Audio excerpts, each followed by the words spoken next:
Tu vas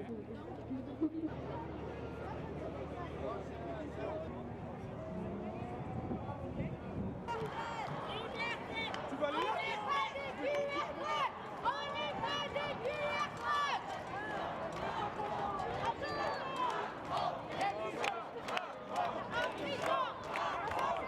là? Sylvie, Gilets jaunes Marseille Centre. Donc on a décidé d'appeler à cette manifestation aujourd'hui en étant bien précis, contrairement à ce que laissent croire les médias mainstream aux ordres du gouvernement. Nous, le mot d'ordre, il était très net, c'était non au pass sanitaire. Il n'est pas question de condamner les gens qui sont vaccinés, parce que Macron, là, il joue un jeu de séparation, divisé pour mieux régner, monter les vaccinés contre les non-vaccinés. Le problème, il n'est pas du tout là. Les gens qui veulent se faire vacciner, c'est une question individuelle, personnelle, c'est une question de choix. Par contre, ce qui est invraisemblable, c'est d'imposer un vaccin à des gens qui n'en veulent pas. Un vaccin qui est encore en phase d'essai, dont les tests n'ont pas été terminés, et sur lequel on sait... Un vaccin qui n'est pas un vaccin. Qui n'est pas un vaccin. Donc, rien que pour ça, on peut pas l'imposer aux gens. Après, nous, il y a aussi autre chose sur lequel on veut alerter, qui est passé un peu à la trappe, mais je pense que ça va ressortir. C'est que chez les soignants, chez les personnels qui travaillent notamment dans les bars, dans les restaurants, ils vont être soumis à cette obligation de vaccination, alors je vais mettre des guillemets. Sinon, c'est mise à pied 2 mois.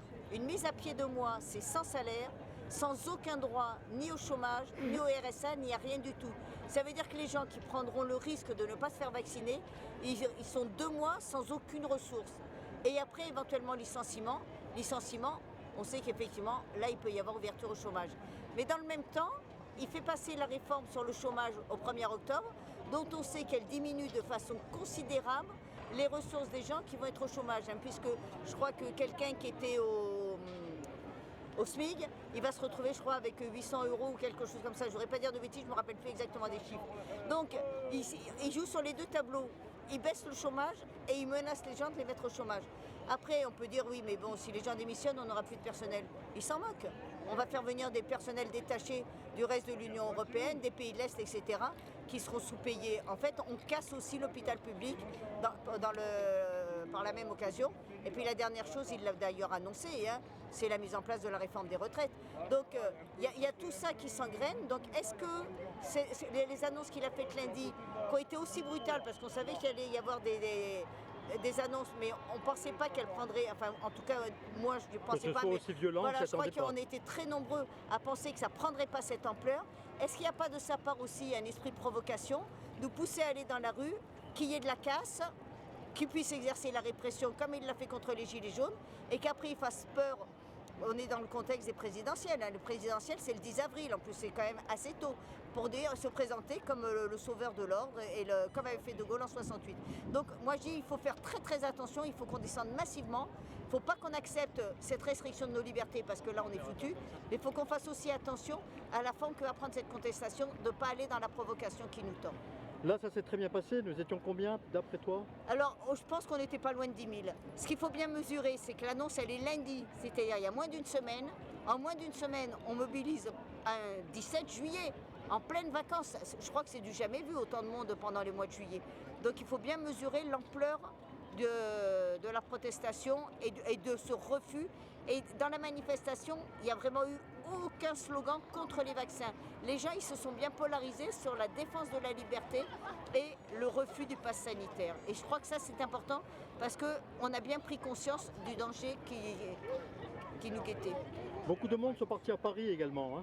Il y a énormément de gens qui sont montés aussi à Paris. Oui. Alors il se peut que s'il y a eu beaucoup de monde à Marseille, mais beaucoup sont partis sur Paris, donc bon... Alors si on avait les chiffres réels, parce qu'il y avait aussi énormément de monde, je crois, à Montpellier, il y a eu du monde partout, il y avait une manifestation à Gap, enfin il y avait des manifestations dans énormément de villes, y compris des villes moyennes. Il faudrait qu'on arrive à avoir un compte exact avec l'addition de tous les gens qui sont descendus dans la rue, mais ça on sait très bien qu'on ne l'aura pas. Donc on aura une vue très très partielle de la mobilisation, mais les gens qui connaissent Marseille, pour qu'il y ait autant de monde à Marseille, ça veut dire qu'effectivement, la mobilisation, elle a été d'ampleur partout en France. Il se passe quelque chose donc. Ah, il se passe quelque chose, c'est très net, très très net.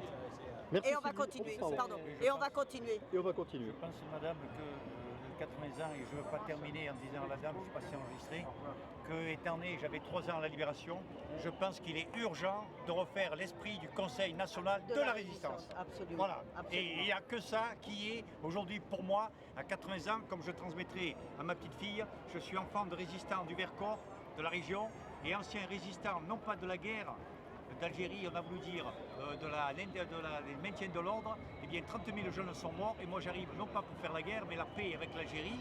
Et nous avons arrêté les généraux, Jouot, Salan, Lagaillarde, et tous les tortionnaires aujourd'hui n'ont pas encore fait. Charles, merci. Et qui se sont échappés, sont devenus des amis du Chili, de l'Argentine et de Pinochet, en passant par l'Espagne de Franco. Eh bien, à ces gens-là, je leur demande qu'ils se souviennent que, comme disent certains généraux, que De Gaulle avait sous surveillance, l'armée n'était pas qu'en France, elle était aussi en Afrique. Et je veux que demain, des généraux se souviennent que c'est aux soldats de l'an 4 ou de la Révolution française que reviendra de l'an 2, pardon. Et comme disait Victor Hugo, que je revois et je conseille à tout le monde de relire pendant le confinement, à tout le monde, Les Misérables. Pour Cosette et Gavroche, l'autorité doit être là en priorité et non pas pour surveiller les biens et les banques. Ça doit passer en dernier. Et pour Victor Hugo, Cosette et Gavroche, et comme disait Pierre Dac à Londres, eh bien, je pense qu'aujourd'hui, ceux qui ont le pouvoir médiatique, Radio Paris ment, Radio Paris est allemand, comme disait Pierre Dac à Londres. Merci.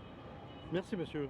La garantie des droits de l'homme et du citoyen nécessite une force publique instituée pour l'avantage de tous et non pour l'utilité de ceux auxquels elle est confiée. Déclaration des droits de l'homme et du citoyen de 1789, article 12.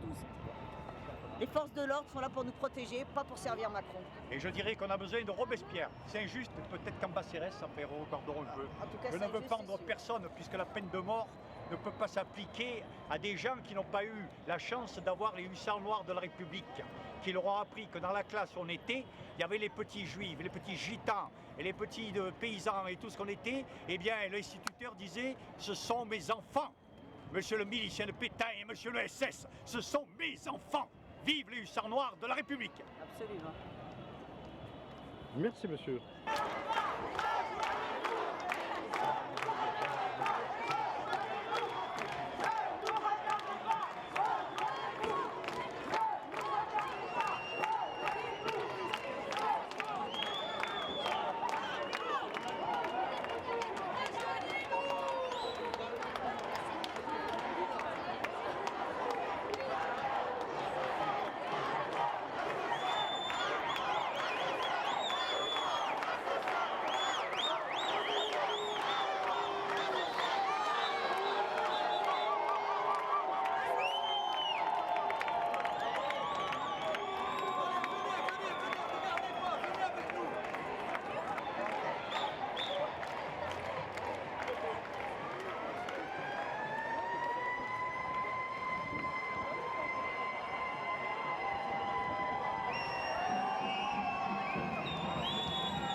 filmer toi.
Bonjour là, il y a longtemps qu'on t'a pas vu. Ça va bien? Nous on est toujours là et il faut être là de plus en plus nombreux. Moi je fais simplement un petit coucou. Je suis là et je reste là.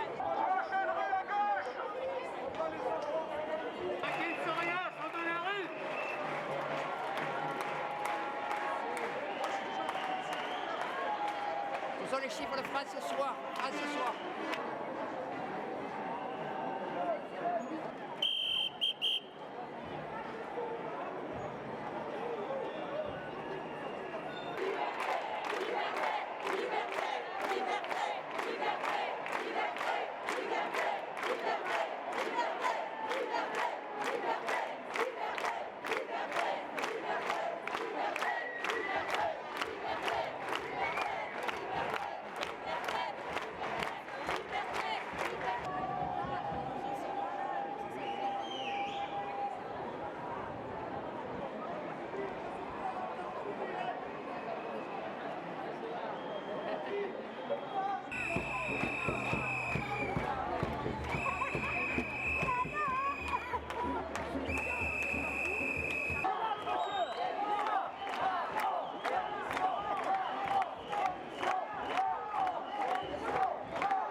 Bonjour Nicolas, 41 ans de Marseille, je suis coach sportif.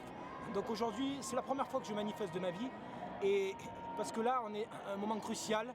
Donc c'est nos libertés. Le fameux triptyque liberté, égalité, fraternité, il est bafoué depuis des décennies, voire plus. Mais la seule chose qui est importante, c'est la liberté. Parce que s'il n'y a pas de liberté, il n'y a pas de fraternité et il n'y a pas d'égalité. Donc il faut arrêter de se fourvoyer par rapport à ça. Et là, c'est une histoire de gros sous là, ils veulent nous imposer le vaccin parce qu'ils n'ont pas réussi à le vendre. Donc les Pfizer, les vaccins ARN messagers, on a très peu d'expérience. En quelques mois, il avait déjà, en janvier 2021, ils avaient déjà un vaccin. Donc là, on va me traiter de complotiste. Mais si je suis complotiste, moi je vais vous dire quelque chose. Dans la science, il faut toujours douter. Et la médecine n'est tout sauf une science exacte. Et rappelez-vous du fameux Descartes, du doute cartésien dans son discours de la méthode. Il parlait du doute. Après, si on remonte bien plus tard, vous avez Pirondellet qui était un scepticisme. Vous avez eu Montaigne au XVIe siècle qui était un des plus grands scientifiques. Vous avez eu chez les Anglais Francis Bacon, donc au XVIe siècle, qui disait le vrai pouvoir, c'est la connaissance. Le vrai pouvoir, c'est la connaissance. Si on se souvient, il y a plus de... Mais ça va au-delà de tout ça, parce que Macron est en train de diviser les vaccinés et les non-vaccinés. Donc on va tous s'entretuer, quoi. Il y a un clivage. Alors le but, c'est de faire croire qu'on rassemble les gens, qu'il y ait une union. Donc on est dans la culpabilité sociale. Finalement, là, les gens, ils se trouvent dans une forme chère à Carl Rogers, donc c'était un psychologue. Il parlait de congruence, de notion de congruence et donc d'incongruence. Là, les gens, ils font ce qu'ils n'ont pas envie de faire. Donc ils sont dans l'incongruence. Et là, ils sont en train, je ne vais pas dire d'être dans la schizophrénie, mais leur cerveau est morcelé et on morcelle la société et ils sont dans de la dissonance cognitive. Et on a vu l'expérience de Milgram où on proposait, donc c'est une expérience, c'est vraiment une expérience, de mettre des gens, de les payer. Il y en a qui faisaient les matons et il y en a qui faisaient les prisonniers. On a vu ce que ça a donné quand manipulé. C'est la manipulation sociale. Mais ça a toujours existé, ça existe depuis la nuit des temps. Je suis un passionné de philosophie. Donc il faut un peu lire. Il faut lire la critique de la raison pure d'Emmanuel Kant, 18e siècle. Lisez Friedrich Nietzsche, il disait beaucoup de choses. Déjà, il est mort en 1900, ça fait quand même pas mal d'années. Il parlait de nihilisme, d'obscurantisme. Il parlait du surhomme, mais le surhomme, c'est pas le surhomme du transhumanisme. C'était le surhomme, c'est-à-dire le surhomme qui s'émancipe, qui a besoin d'eau, de nourriture pour se transcender. Voilà. Donc là nous sommes, on bafoue, donc juste pour revenir sur un versant, on va dire, plus démocratique, parce que bon, la démocratie, elle n'a jamais existé. Là, c'est l'oligarchie, la plutocratie, donc c'est l'argent, la phallocratie, je ne vous résume pas ce que ça veut dire, et la timocratie, qui est un terme en latin qui veut dire on est pour le pouvoir, on aime le pouvoir, la timocratie. Voilà, c'est Platon qui en parlait dans la République. Donc lisez, restez informés, arrêtez de regarder les réseaux mainstream, arrêtez d'écouter BFM TV, allez chercher l'info. Ayez l'esprit curieux, la sagacité, la phronésis, comme disait Aristote. La phronésis, c'est la sagacité d'esprit. Et on l'a vu durant les périodes sombres, Lénine, Staline, ils ont enfermé l'archipel du Goulag. Quand vous prenez Alexandre Solzhenitsyn, lisez ce bouquin, lisez. On a enfermé les têtes pensantes, où on les a tués, on les a mis dans les goulags. Les nazis ont fait pareil. N'oublions pas tout ça, n'oublions pas, c'était il n'y a pas si longtemps que ça. Et beaucoup ont collaboré comme les Jean-Paul Sartre et les Simone de Beauvoir. Ils vont quand même pas nous enfermer, les non-vaccinés. Ils vont pas nous mettre dans des hôpitaux. Je pense que, honnêtement, moi je suis optimiste. Ils n'arriveront pas parce que quand on a vu... Pourquoi ils n'y arriveront pas? Parce que quand on a vu la débâcle... En 1945, ils y sont arrivés. Ouais, mais là, ils n'arriveront pas parce qu'on a quelques coups d'avance. Et ils se croient malins. Là, Macron et le gouvernement ont sorti le grand jeu, c'est parce qu'ils ont peur.